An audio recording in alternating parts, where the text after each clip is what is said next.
بسم اللہ الرحمن الرحیم۔ خواتین و حضرات، دریائے فرات کے بارے میں عیسائیت اور اسلام دونوں میں ہی بے شمار پیشن گوئیاں موجود ہیں، اور دونوں مذاہب میں اس دریا کو مقدس پانیوں میں سے ایک سمجھا جاتا ہے۔ عیسائیت کا ایک فرقہ تو ایسا بھی گزرا ہے جس نے دریائے فرات کو ہندوؤں کی طرح پوجنا بھی شروع کر دیا تھا، جیسے ہندو گنگا کو پوجتے ہیں۔ البتہ اسلام کے نزدیک اس دریا کا تقدس ایسا نہیں ہے کہ اسے پوجا جائے یا اس کے پانی سے شفا حاصل کی جا سکے۔ مختلف احادیث کے مطابق دریائے فرات جنت کے پانیوں میں سے جاری ہوا ہے اور یہ جلد خشک ہو جائے گا۔ دریائے فرات کے خشک ہونے سے متعلق بہت ساری پیشن گوئیاں موجود ہیں اور اس سلسلے میں احادیث بھی روایت کی جاتی ہیں۔ دوستو، حال ہی میں دریائے فرات کے بارے میں ایک انتہائی عجیب و غریب خبر سامنے آئی جس نے پوری دنیا کے لوگوں کو ایک بار ہلا کے رکھ دیا۔ اس خبر کو سن کر پوری دنیا ہی نہیں بلکہ دریائے فرات کے آس پاس کے ریجن یعنی عراق اور شام میں بھی شدید جنگی ٹینشن کا ماحول پیدا ہونے والا ہے۔ خواتین و حضرات، نبی کریم صلی اللہ علیہ وآلہ وسلم کی اشارہ کردہ اس پیشن گوئی کا وقت شاید قریب آ چکا ہے کہ جب دریائے فرات مکمل طور پر خشک ہو کر ایک سونے کا پہاڑ ظاہر کر دے گا، جس کے حصول کے لیے دنیا کے تمام اقوام جنگ پر اتر آئیں گی۔ حال ہی میں دریائے فرات کے پانیوں کے نیچے فرات کی تہہ میں ایک ایسی حیرت انگیز دریافت ہوئی ہے جس نے ماہرین کو چکرا کر رکھ دیا ہے۔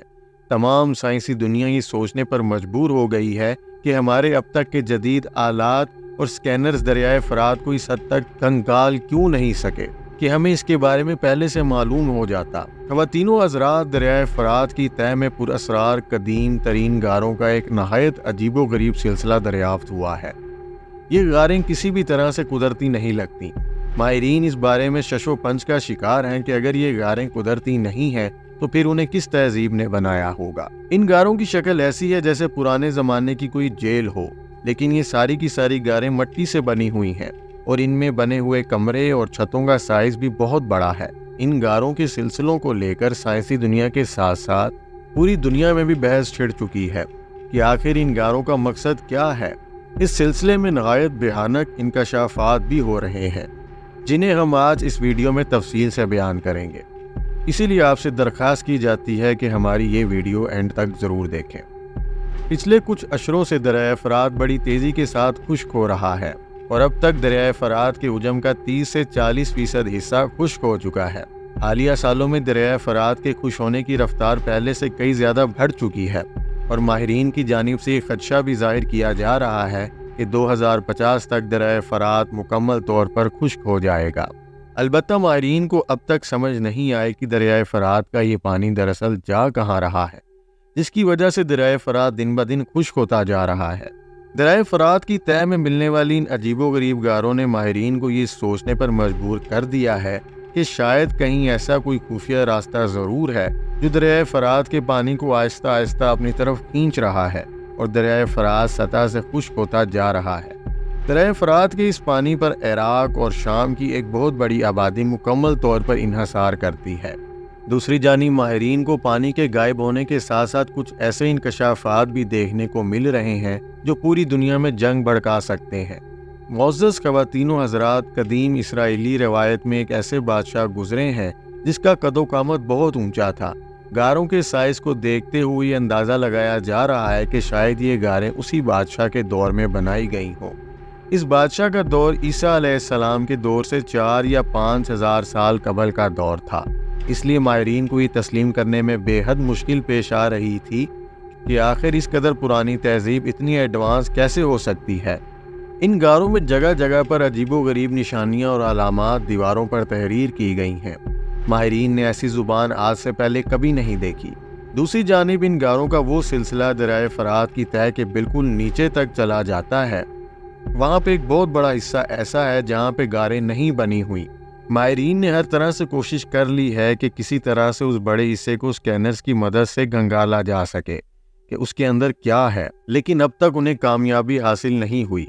جدید ترین آلات اور سکینرز کے مطابق وہ حصہ عام زمین کی طرح مٹی سے بنا ہوا ہے۔ ماہرین اس حصے کو کھود بھی نہیں سکتے کیونکہ اوپر بہنے والا دریا کا پانی کھودنے کی وجہ سے اس حصے میں داخل ہو جائے گا اور اس پورے غاروں کے سلسلے کو تباہ و برباد کر دے گا۔ ناظرین، ماہرین کے لیے اس وقت بڑی پریشانی کا ماحول تھا جب اچانک کسی شخص نے ان کی توجہ نبی کریم صلی اللہ علیہ وآلہ وسلم کی پیشن گوئی کی طرف دلوائی۔ ماہرین یہ سوچنے پر مجبور ہو گئے کہ کہیں اس بہت بڑے حصے میں جس کے گرد یہ تمام غاریں گھوم رہی ہیں کوئی بڑا سونے کا پہاڑ یا کوئی خزانہ تو نہیں۔ ماہرین نے اپنی کوشش کو مزید تیز کر دیا ہے، لیکن اب تک انہیں کچھ حاصل نہیں ہوا۔ ان غاروں پر جتنی بھی تحقیقات ہوئی ہیں، جب وہ باہر کی دنیا میں پہنچی تو بہت سارے لوگ اس بات کا یقین کر رہے ہیں کہ لازماً غار کا یہ حصہ جس کے گرد تمام غاریں گھومتی ہیں یہ وہی سونے کا پہاڑ ہے جس کے بارے میں نبی کریم صلی اللہ علیہ وآلہ وسلم نے پیشن گوئی فرمائی۔ ان لوگوں کے مطابق اگر یہ وہی سونے کا پہاڑ ہے تو پھر اسے کھودنے میں کوئی عذر نہیں ہونا چاہیے۔ البتہ یہ کوئی اتنا آسان کام بھی نہیں۔ اگر غاروں کے اس حصے کو ڈائنامائٹ لگا کر تباہ کر دیا جائے تب بھی وہ سونے کا پہاڑ دریا کے پانیوں کے ساتھ انہی غاروں میں گھومتا ہوا نہ جانے کہاں گم ہو جائے گا۔ اگر اسے آرام سے کھودا جائے تو اوپر سے بہنے والا دریا کا پانی ان غاروں میں طاقت کے ساتھ داخل ہو کر نیچے موجود پوری کی پوری ریسرچ ٹیم کو بھی تباہ و برباد کر دے گا۔ اس لیے تمام لوگوں کی مجبوری ہے کہ وہ دریائے فرات کے خشک ہونے کا انتظار کریں، یا کم از کم اس حصے تک خشک ہونے کا انتظار کریں جس حصے کے بارے میں لوگوں کا خدشہ ہے کہ وہاں پر کوئی نہ کوئی خزانہ دفن ہے۔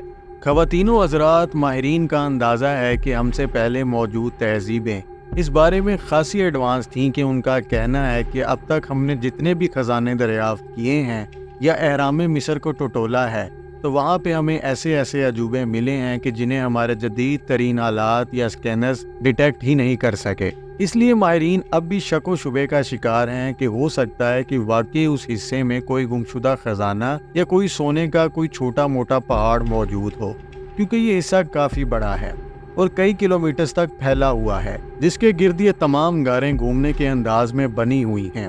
دوسری طرف دنیا میں ان افراد کی کمی بھی نہیں ہے جو جنگ بالکل نہیں چاہتے، اور یہ خبر کہ اس حصے میں سونے کا وہ گمشدہ پہاڑ موجود ہو سکتا ہے جس کے بارے میں نبی کریم صلی اللہ علیہ وآلہ وسلم نے پیشن گوئی کی تھی، انہیں مزید پریشان کر رہا ہے۔